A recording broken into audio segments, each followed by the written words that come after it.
네, 3학년 친구들 안녕하세요. 오늘은 지난 시간에 이어서 시어의 의미를 찾는 다양한 전략에 대해서 한번 배워볼게요. 첫 번째는 우리 지난 시간에 했죠. 시의 제목을 참고해서 시어의 의미를 찾는 거예요. 그래서 제목 자체가 시에서 말하는 시적 대상일 때에는 그 대상을 대하는 화자의 태도를 찾는 거, 그 대상을 대하는 화자의 태도를 찾는 거, 그 다음에 그 대상의 상징적인 의미를 찾는 거였어요. 그래서 선생님이 화자의 태도에는 예를 들어서 청춘이라는 시 했죠. 그래서 청춘이라는 제목의 시는 화자가 과연 청춘을 어떻게 생각할까 하는 생각을 해서 시어의 의미를 찾는 거고요. 다음에 보랏빛 향기라는 노래이자 시를 이야기하면서 보랏빛 향기가 무엇을 상징할까, 무엇을 의미할까 라는 생각을 해서 시어의 의미를 찾을 수 있습니다. 두 번째, 제목에 생략된 부분이 있을 때는 복원을 하라고 했죠. 생략된 부분을 복원해라. 그래서 예를 들어서 선생님이 매일 그대와 라는 것이 제목일 때 매일 그대와 뭘 할 건데, 어떻게 할 건데, 이렇게 생략된 부분을 복원하는 노력이 필요합니다.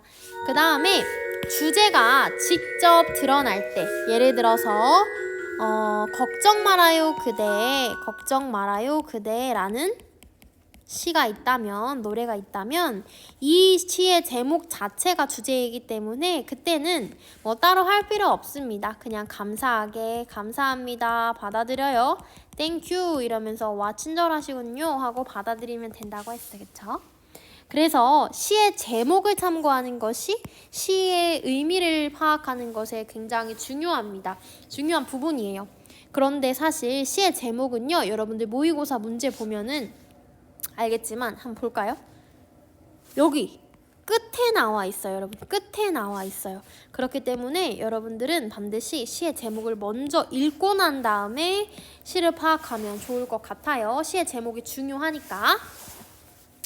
그 다음에 요번에 두 번째로는 시적 상황에 주목해서 시어의 의미를 찾는 거예요. 시적 상황은 정말 다양합니다. 예를 들어서 시간적 배경이 시적 상황일 수 있고요.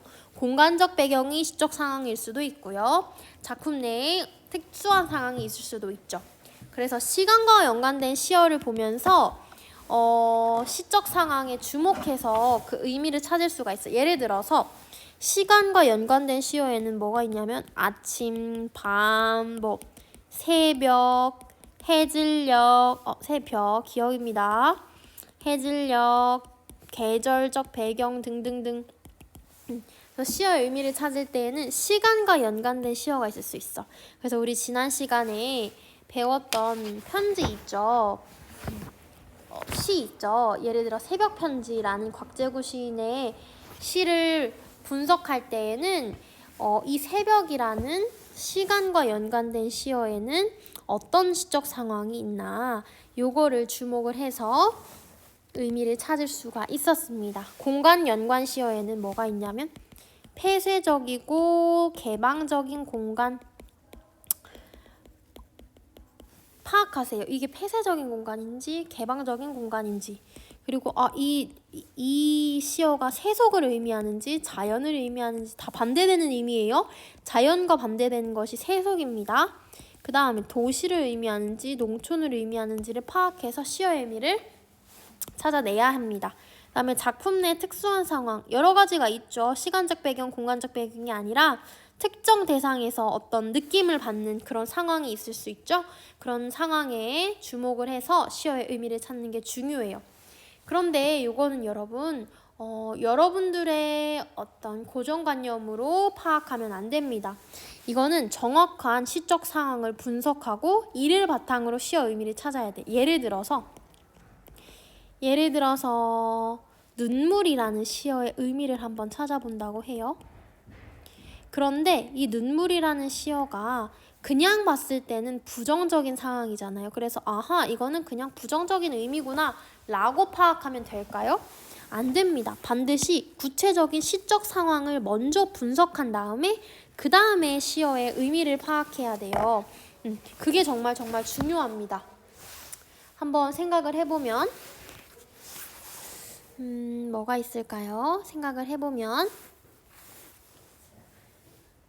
자, 같은 눈물인데요. 여러분, 같은 눈물인데 시험에 합격한 상황에서의 눈물과 그 다음에 이별을 선고받았을 때 눈물. 정말 다른 눈물이죠. 시험에 합격했을 때는 기쁨의 눈물일 거고 이별을 선고받았을 때는 정말 슬프고 절망적인 눈물이라고 볼 수 있을 거예요, 여러분. 그래서 여기서 중요한 부분은 어떤 시적 상황인지를 파악하는 게 중요하다. 이렇게 보면 되겠습니다. 자, 우리가 그래서 나의 집이라는 시를 가지고 여러분들이 직접 시어의 의미를 파악해보는 연습을 한번 해볼 거예요, 여러분. 자, 한번 여러분들이 선생님이 여기 문제를 내왔어요. 나의 집의 의미는 이 5가지 선지를 보고서 답을 골라보세요. 지금부터 선생님이 5분의 시간을 드리겠습니다. 5분 동안 영상을 잠깐 멈추고 여러분들이 개인적으로 문제를 풀어보세요. 시작!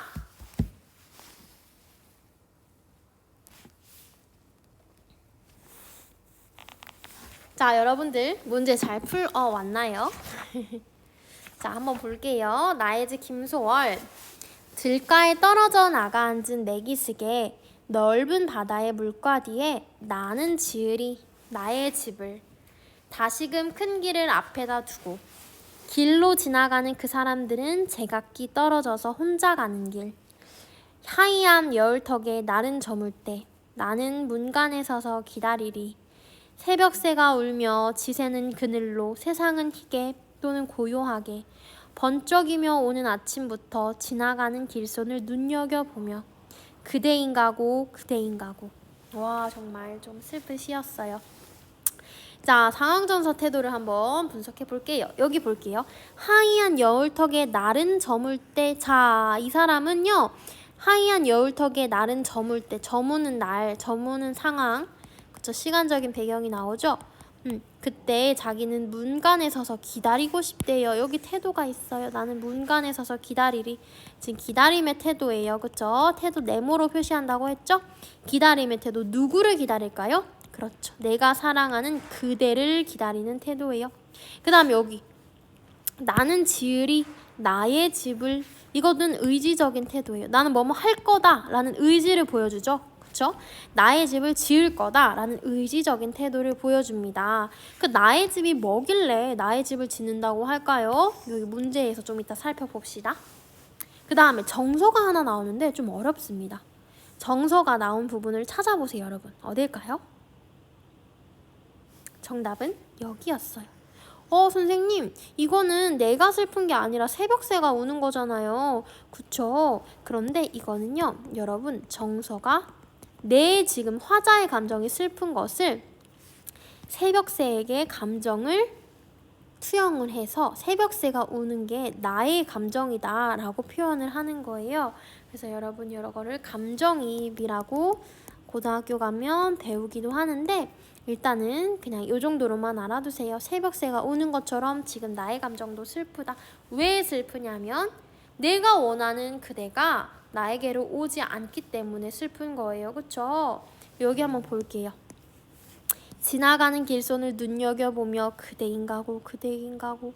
집을 지어서 지나가는 사람들을 계속 지켜볼 거래요. 그 사람을 기다리면서 집을 지어서 지켜본 거래요. 지나갈 한 사람 지나갈 때마다 내가 사랑하는 사람인가? 이렇게 기다리겠다고 하네요. 그래서 주제는 이렇게 표현할 수 있어요. 사랑하는 그대에 대한 기다림. 엄청 영원히 기다리겠다. 나의 집을 짓고 그 안에서 영원히 기다리겠다 라고 볼 수 있어요. 그런데 이 그대가 무엇을 의미하는지는 정말 많은 해석이 있어요. 이 시대가 일제강점기 시대라는 것을 고려하면 이 그대는 광복이 될 수도 있어요. 그래서 광복을 영원히 기다리겠다 라는 것이 될 수도 있고 내가 사랑하는 님이 될 수도 있겠죠. 그쵸? 내가 사랑하는 님을 기다리겠다 라는 태도도 될 수 있어요. 그래서 다양하게 해석할 수 있다는 것만 알아두면 좋을 것 같아요. 그래서 한번 문제 풀어보겠습니다. 나의 집이 의미하는 바는 무엇일까요? 정답 몇 번일까요? 정답은 4번이겠죠. 그쵸? 기다림의 공간, 기다림의 태도를 가지고 있기 때문에 기다림의 공간이라고 볼 수 있어요. 화해 아니죠. 회상, 과거 회상하는 부분 없어요. 현실의 아픔을 대면하는 공간, 지금 현실의 아픔을 대면하지 않아요. 화자가 삶을 반성하지도 않습니다. 그래서 정답은 4번입니다. 자, 그래서 우리가 이렇게 시어의 의미를 찾는 문제들이 모의고사에는 정말 많이 나와요. 그 중에서도 선생님이 지금 2013년 6월 모의고사를 하나 가져왔는데 기형도의 엄마 걱정이라는 시예요. 기형도의 엄마 걱정이라는 시. 요거 분명히 여러분들 한번 공부해 봤을 거예요. 자, 이걸 읽고 17번 문제를 얼른 풀고 오세요. 여러분 잠깐 멈춰서 가만 읽고 17번 문제를 풀어보세요. 자, 선생님이 그랬죠. 모의고사를 풀 때에는 순서를 정하는 게 정말 중요하다고. 그래서 17번 문제는 가만 보고도 풀 수 있잖아요. 그렇죠? 그렇기 때문에 아하, 얘는 1번으로 풀어야겠다 생각하면 되고 16번 문제는 가와 나에 대한 설명으로 적절하지 않은 거네. 그러면 가와 나를 모두 읽어야 되니까 얘는 17번보다 나중에 풀어야겠네 생각을 해야겠죠. 자, 17번을 풀면서 가를 동시에 분석하는 그런 연습을 해보세요. 자, 5분 뒤에 오겠습니다. 자, 여러분 다 풀고 왔죠? 자, 그러면 가시를 한번 분석해 보겠습니다. 열무 30단을 이고 시장에 간 우리 엄마. 안 오시네. 해는 시든지 오래. 지금 상황이에요. 상황. 내가 엄마를 기다리는데 엄마가 지금 안 와요. 해가 시든지 오래야. 시들었다는 것은 얘들아 해가 저문지 오래. 늦은 저녁이 됐다는 거죠. 그다음에 나는 찬밥처럼 방에 담겨서 아무리 천천히 숙제를 해도 엄마가 안 오신대요. 배춧잎 같은 달소리 타박타박 안 들린대요. 우리 이거 첫 번째 시간에 했어요. 그쵸? 감각적 이미지 하면서 발소리가 타박타박 배춧잎 같대. 발소리라고 했으니까 이것은 청각적인 이미지인데 그것을 배춧잎 같다고 표현을 했어요. 눈에 보이듯이 표현을 했어. 청각의 시각화였죠. 그래서 이게 복합감각이 아니라 공감각적 이미지였다라고 감각이 청각에서 시각으로 감각이 전이됐다. 감각의 전이 공감각적 이미지라고 표현을 했었어요. 기억나죠? 자, 기억날 거라고 믿고 정서 한번 찾아봅시다.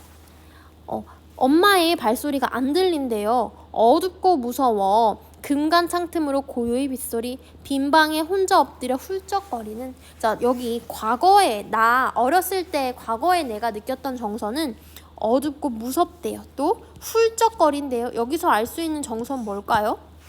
그쵸? 슬픔과 엄마가 오지 않는 슬픔과 두려움이에요. 이거는 과거의 나의 정서예요. 그쵸? 자, 여기까지가 과거라면 1연까지가 과거라면 2연은 현재입니다. 그 과거를 생각하고 있는 현재의 내가 노래하는 시예요. 아주 먼 옛날 지금도 내 눈시울을 뜨겁게 하는 그 시절 내 유년의 윗목. 자, 눈시울을 뜨겁게 한대요. 이걸 봤을 때 어떠한 감정을 느낀다고 볼 수 있을까요? 그렇죠. 현재 정서는 지금 연민. 아, 그때 불쌍한 어렸던 나 너무 불쌍하다.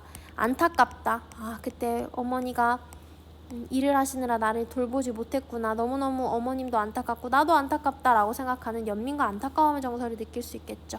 그 다음에 그 시절 내 유년의 윗목. 아, 윗목이 정말 중요해요. 여러분 이렇게 온돌방에 있으면 아궁이에서 불을 떼잖아요. 그쵸? 그럼 여기 바로 뜨겁게 데워지는 부분을 아랫목이라고 해요. 그 다음에 여기는 불로부터 오래 걸리잖아요. 그래서 나중에 제일 차갑고요. 나중에 따뜻해져요. 그렇기 때문에 차가운 부분을 윗목이라고 하는데 그 시절 내 유년의 윗목. 상대적으로 차가운 쪽에 있는 온도를 보면서 윗목처럼 자기가 따뜻하지 못하고 차가웠다. 연민을 느끼고 있다라는 윗목이 자신의 그런 고통스럽고 좀 불안정했던 어린 시절의 추억을 상징한다고 생각을 했나봐요. 그래서 윗목을 마지막 시어로 써서 여운을 주면서 마무리하고 있네요. 자, 16번 문제 한번 풀어보겠습니다. 먼저 17번 문제를 한번 풀어볼게요. 보기는 시 창작 수업의 일부이다. A부터 E에 대한 반응으로 적절하지 않은 것은 선생님이 이렇게 말했습니다. 시를 창작할 때에는 시어를 잘 선택해서 사용하는 것이 중요하지요. 어떤 시어를 사용하느냐에 따라 시의 느낌이 달라지기 때문입니다. 자, 우리의 목표, 그쵸? 우리가 하고자 하는 게 시험 문제로 나왔습니다. 시어의 의미를 찾는 거죠. 시인이 시를 창작하는 과정에서 괄호 안에 있는 두 개의 시어 중 하나를 선택하는 상황이라고 가정해 봅시다. 밑줄 친 시어의 효과가 무엇인지 발표해 보세요. 자, 그냥 열무 단을이고가 아니라 30단을이고라고 했대요. 재우는 30단을 선택한 것은 어머니의 삶의 무게가 부각되는 효과를 주기 위해서래요. 맞을까요? 맞죠. 그렇죠. 그냥 단이 아니라 30단을 써서 강조한 거죠. 아무리 빨리 숙제를 해도 천천히 숙제를 해도 천천히를 써서 애써 외로움을 의식하지 않으려는 심리 맞죠? 왜냐하면 빨리 숙제를 해버리면 외로운데 천천히 숙제를 해버리면 숙제하느라 시간을 다 써서 외로울 틈이 없죠. 그래서 일부러 천천히 숙제를 한 거예요. 배추잎 같은 발소리 뚜벅뚜벅 타박타박이라고 했어요. 뚜벅뚜벅이 아니라 타박타박.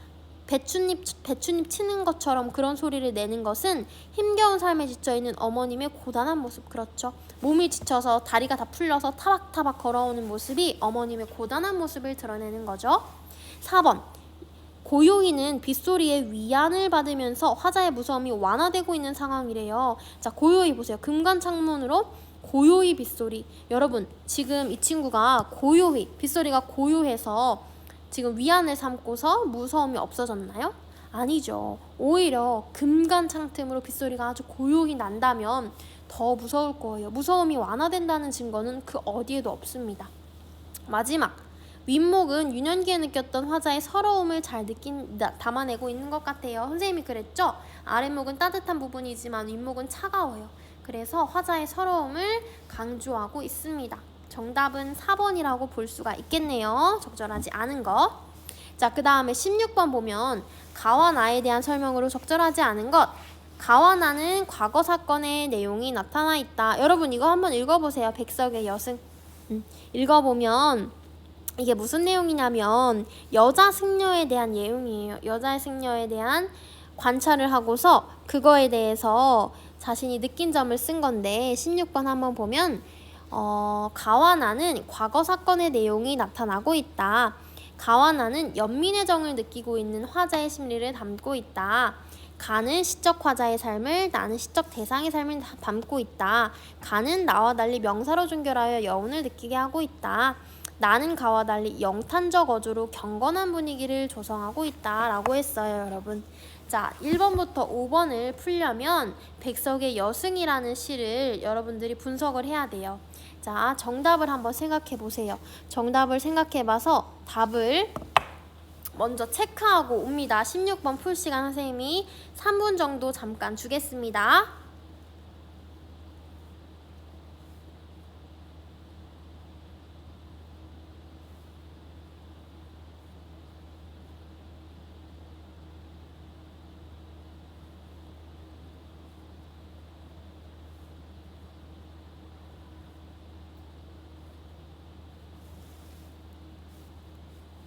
자, 여러분 다 풀고 왔을 거라고 생각할게요. 자, 16번 한번 여러분 선생님이랑 풀어봅시다.